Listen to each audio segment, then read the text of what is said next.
నమస్తే మిత్రులారా, నేను మీ శ్రీనివాస్ చౌహాన్ అడ్వకేట్. మిత్రులారా, ఏదైనా ఒక క్రిమినల్ కేసులో పోలీసులు ఎఫ్ఐఆర్ నమోదు చేసిన తర్వాత నుంచి చార్జ్ షీట్ అనేది ఎన్ని రోజులలోపు పూర్తి చేసి న్యాయస్థానానికి సమర్పించాలి.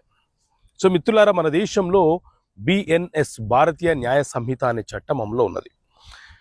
ఈ చట్టంలోని సెక్షన్ 187 సబ్సెక్షన్ 3 క్లాజ్ 1 and 2 ప్రకారంగా ఎప్పుడైనా సరే ఏదైనా ఒక నేరం తీవ్రమైన నేరమా లేకపోతే సాధారణ నేరమా అని నిర్ణయించుకున్న తర్వాత సాధారణ నేరం అయితే పోలీసులు 60 రోజుల లోపు సమగ్ర దర్యాప్తును పూర్తి చేసి న్యాయస్థానానికి చార్జ్ షీట్ అనేది సమర్పించాలి.